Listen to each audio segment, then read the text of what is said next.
Students, आज हम जो है वो क्वाड्रेटिक इक्वेशंस को सॉल्व करेंगे। एक डेली लाइफ के प्रॉब्लम्स को कंसीडर करते हैं जिस तरह से कि हमारे पास जो है एक रेक्टेंगल है, ठीक है, जिसका पेरीमीटर जो है वो 20 सेंटीमीटर। पेरीमीटर क्या होता है जी? पेरीमीटर कहते हैं क्लोज्ड जो शेप है उसकी ऑल साइड्स का सम, ठीक है, ऑल साइड्स का सम। तो ये हमारे पास होता है। जबकि एरिया जो होता है वो उसकी जो दो डायमेंशंस होती हैं, दो म्यूचुअली परपेंडिकुलर डायमेंशंस, उनका प्रोडक्ट होता है। मतलब कि मैं यूँ बात कर सकता हूँ कि लेंथ, और अगर एक साइड को मैं लेंथ ले रहा हूँ और दूसरी फिर ब्रेथ होगी, ठीक है, तो ये दोनों डायमेंशन जो है इन दोनों का प्रोडक्ट होगा, इसे हम कहेंगे एरिया।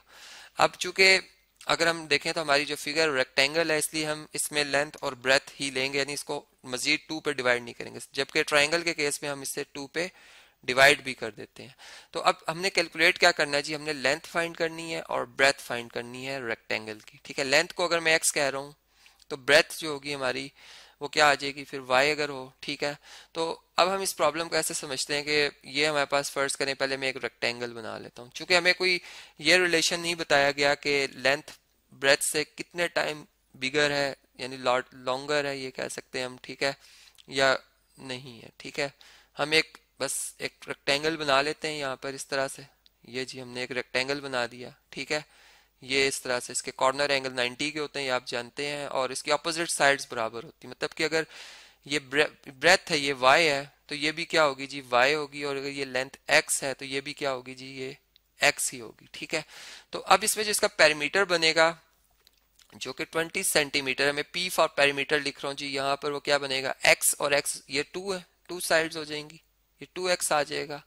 जबकि जो इसकी ब्रेथ है y, और ये y, ये 2y आ जाएगा। दोनों ऐड कर लेंगे, सम कर लेंगे, इकट्ठा कर लेंगे इन्हें, ठीक है। अब पेरीमीटर कितना है जी? 20 है सेंटीमीटर्स में, ठीक है। इसके यूनिट भी मैं साथ साथ लिखूंगा। यहां से अगर हम 2 कॉमन ले लें तो ये x प्लस वाई आ जाएगा, ठीक है जी, x प्लस वाई आ जाएगा। और यहाँ से अगर मैं 2 से बोथ साइड पर डिवाइड कर दूं तो यहाँ से 2 1 टाइम 2, 2 1 टाइम 2, 2 10 टाइम 20, ठीक है। तो हमारे पास जो x प्लस वाई आएगा वो कितना आ जाएगा? वो 10 सेंटीमीटर आ जाएगा, ठीक है। मतलब कि अगर मैंने यहाँ से y फाइंड करना हो तो y किसके इक्वल आ जाएगा? y इक्वल टू आ जाएगा 10 माइनस एक्स के, ठीक है।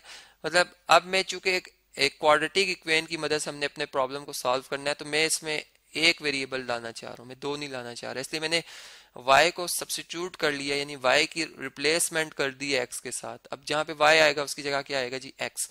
अब आप जानते हैं कि हमारे पास जो दूसरी कंडीशन बताई गई है वो क्या बताई गई है कि एरिया जो है, एरिया जो जिसे मैं a से जाहिर कर रहा हूँ वो होती है लेंथ, मतलब x, जिसको मैं लेंथ कहा था मैंने, ठीक है। और जो ब्रेथ है, चूंकि आपस में रेक्टेंगल में परपेंडिकुलर होते हैं, इन दोनों का प्रोडक्ट, ठीक है। तो यहाँ पर हम इन दोनों का प्रोडक्ट लेंगे तो x और y आपस में क्या हो जाएंगे जी? मल्टीप्लाई हो जाएंगे, ठीक है। प्रोडक्ट लिया गया इनका हमने। एरिया कितना है जी? एरिया 24 सेंटीमीटर स्क्वायर है, यहाँ पर 24 आ जाएगा, ठीक है। x एज इट इज, और y की जगह ये वैल्यू हम इक्वेशन नंबर 1 जो है सब्सिट्यूट कर लेंगे यहाँ पर। तो ये क्या आ जाएगी? 10 माइनस एक्स आ जाएगी, ठीक है।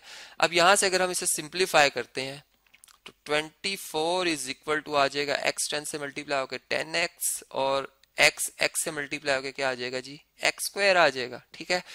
अब हम ऐसा करते हैं कि ये x स्क्वायर जो है इसको शिफ्ट करते हैं लेफ्ट साइड पे, और 10x को भी, यानी तमाम टर्म्स को एक साइड पे लिखते हैं, ठीक है। ये बन जाएगा x स्क्वायर प्लस का, यानी इसका एडिटिव इनवर्स बेसिकली मैंने बोथ साइड पे ऐड किया। तो यहाँ से माइनस एक्स स्क्वायर खत्म हो जाएगा। इस तरह माइनस 10x अगर बोथ साइड पे ऐड करें तो यहाँ पर 0x बच जाएगा, जबकि दूसरी साइड पे माइनस 10x आ जाएगा। प्लस 24 इक्वल टू 0 आ गया, ठीक है। अब देखें यहाँ से अगर हम इस पे हम इसको डिफरेंट तरीकों से सॉल्व कर सकते हैं। मतलब हमारे पास जो है फैक्टराइजेशन है, हमारे पास क्वाड्रेटिक फार्मूला है, कंप्लीटिंग स्क्वायर फार्मूला है, ठीक है, मेथड जिसे हम कहते हैं। तो जो आपको इजी लगे हम वो अप्लाई कर सकते हैं। मैं यहाँ पे फैक्टराइजेशन से सॉल्व कर लेता हूँ जी। मिड टर्म ब्रेक करते हैं इसकी। मिड टर्म ब्रेक करने का असूल आप जानते हैं कि फर्स्ट और लास्ट जो टर्म्स हैं इनको आपस में मल्टीप्लाई करते हैं, यानी एक तो इक्वेशन को स्टैंडर्ड फॉर्म में लिखते हैं सबसे पहले, यानी हाईएस्ट जो एक्सपोनेंट वाली टर्म है फिर उससे लोअर, फिर उससे लोअर, इस तरह से हम लिखते हैं, ठीक है।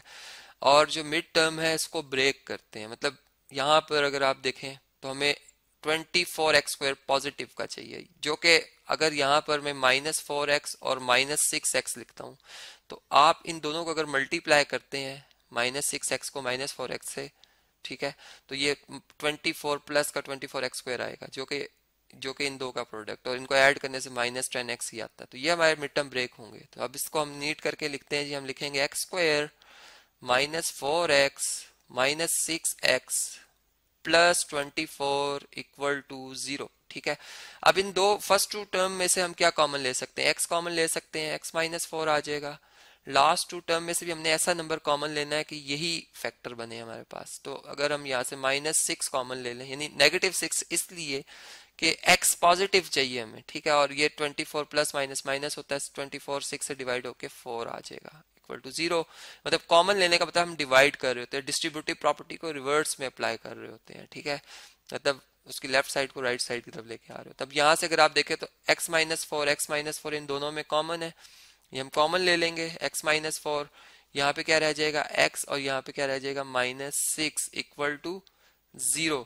तो यहाँ से अब अगर हम रियल नंबर की वो प्रॉपर्टी अप्लाई करें कि टू रियल नंबर्स का प्रोडक्ट 0 कब हो सकता है, मतलब इनके अगर नॉन ट्रिवियल सोल्यूशन देखा जाए तो दो में से एक 0 होगा, मतलब x -4 0 के इक्वल हो सकता है, या फिर x -6 0 के इक्वल हो सकता है। अगर x -4 इक्वल टू 0 है तो x की वैल्यू क्या आ जाएगी 4, और अगर x -6 0 के इक्वल है तो x की वैल्यू क्या आ जाएगी जी, 6 को इधर शिफ्ट करेंगे, 0 + 6 ये आ जाएगी 6। तो हमारे पास x की ये दो वैल्यूज आ रही हैं, ठीक है। अब हम जो हमें एरिया फाइंड करना था, हमने बेसिकली अगर हम अपने क्वेश्चन को दोबारा देखें तो हमने इसमें जो है वो फाइंड करनी थी लेंथ एंड ब्रेथ, ठीक है। तो लेंथ और ब्रेथ, अब ब्रेथ जो थी वो y थी, ठीक है, इसको मैं यहाँ से कॉपी कर लेता हूँ। x की वैल्यू हमारे पास 2 आ रही है, x की वैल्यू 2 आ रही है, लेकिन अगर हम ऐसा करें, चलें इसको मैं यहाँ तक कॉपी कर लेता हूँ। अगर हम ऐसा करें कि दोनों वैल्यूज को देख लेते हैं यहाँ पर लिख कर कि क्या आंसर आता है, ठीक है, दोनों वैल्यूज को देख के लिखते हैं। यहाँ पर हम इसे पुट करते हैं, ये इधर लिख लेते हैं, थोड़ा सा यहाँ पर लाइन लगाते हैं, सेपरेट कर लेते हैं इन्हें, ठीक है। तो अब ये देखें कि हमारे पास जो अगर x की वैल्यू 4 हो जाए, ठीक है, तो y की वैल्यू क्या आ जाएगी, y इक्वल टू आ जाएगा 10 - 4, मतलब कि 6 सेंटीमीटर। चूंकि अगर आप जो है पेरीमीटर को देखें तो वो हमें सेंटीमीटर्स में मेजरमेंट बता रहा है टोटल डिस्टेंस की, ठीक है, तो ये भी हमारे पास आ रहा है। और दूसरी बात कि अगर हम जो है यानी लेंथ और ब्रेथ, यहाँ से आप देख सकते हैं कि ये हमारे पास x आ गया लेंथ, ठीक है, तो ब्रेथ कितनी होगी, ये होगी, ठीक है। मतलब कि शेप जो हमारे पास बनेगी वो फिर कुछ इस तरह से हो सकती है कि लेंथ कम है और ब्रेथ ज्यादा है, मतलब कि लेंथ का मुकाबला ब्रेथ से है तो ब्रेथ कम है, ब्रेथ ज्यादा है और लेंथ क्या है जी, वो कम है, इस तरह से, ठीक है। मतलब कि आप यूं समझ सकते हैं इस बात को। और दूसरी बात ये कि अगर हम इसी इक्वेशन में 1 में x की जगह जो है वो 6 पुट कर लें, ठीक है, 6 सेंटीमीटर, तो हमारे पास जो यहाँ पे मैं देन लिख देता हूँ, तो जो हमारे पास y की वैल्यू आएगी वो क्या आएगी 10 - 6, यहाँ पर हम 6 लिख रहे हैं तो ये 4 आ जाएगी, 4 सेंटीमीटर, जो कि आप देख सकते हैं यहाँ से कि इसमें यानी दोनों वही रेक्टेंगल बनेंगे। एक दफा हमने उसको इस शेप में बनाया हुआ होगा, सॉरी मैं इसको इस तरह से बना देता हूँ, नहीं इसकी ब्रेथ कम है और लेंथ ज्यादा है, इस तरह से। एक दफा हमने इसको इस तरह से बनाया होगा इसके मुताबिक, और ऊपर वाले के मुताबिक हमने कुछ इस तरह से बनाया होगा, ठीक है। तो ये हमारे पास ये दोनों एक ही रेक्टेंगल को रिप्रेजेंट कर रहे हैं, जो कि हमने यहाँ से इनका आंसर फाइंड कर लिया है।